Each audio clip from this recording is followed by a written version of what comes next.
Katropa, yung aso kong nakatakas po siya kagabi. Ay, di labis nakatakas to. Tapos, ayan po, nasugat siya mga katropa. Ayan. Ayan, at saka ito. Dalawa yan. Grabe talagang pagbanli ng ano nito.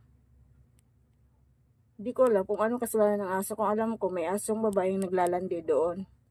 Alam mo na, pag ang babae naglalandi, naamoy niya lahat ng lalaki yan. Kaya pupuntahan talaga siya doon. Ito mga katropa, nakatakas to. Dalawang gabi to nakatakas ng una. Kala ko, ano lang, labas lang sa tubig. Nung pangalawang takas na naman niya, ayun, pag-uwi sa bahay na, para na siyang naglalakad, para siyang, zombie. Walking dead, tumabingi na yung ulo niya, tapos pilay-pilay. Yung niya, pag-uwi dito. Yun pala, nabandian na pala siya. Akala ko wala lang.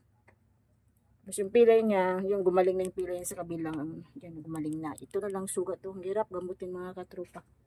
Yung nagagalit siya, kahit hawakan mo lang, galit na siya eh. Mamaya, gagawin kami nito eh. Mahirap na. Ay, nakuha chikoy. Anong gagawin sa iyo?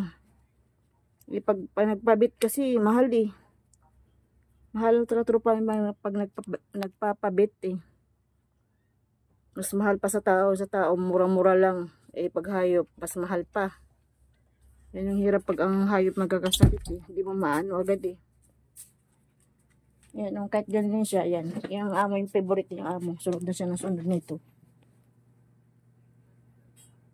Sinubukan ko nga yung paborito niya magpagamot, gamutin eh. Ayaw din, nagagalit din. Nangahambat eh. Para mamibaya eh, makagat pa kami na wala sa oras. Yan, medyo nakankain na po pa siya mga katropa ng kanin na may sabaw na may konting halong isda. Yun, kakain-kain na. Nung nangyari sa kanya, dito na kumakain ng 3 araw talaga, puro na siya tubig mga katropa.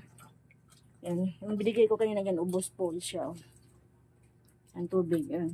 Pupunta naman sa niya, paborito niyang amo. Oh. Ganyan yung niya, talent niya dyan, lagi.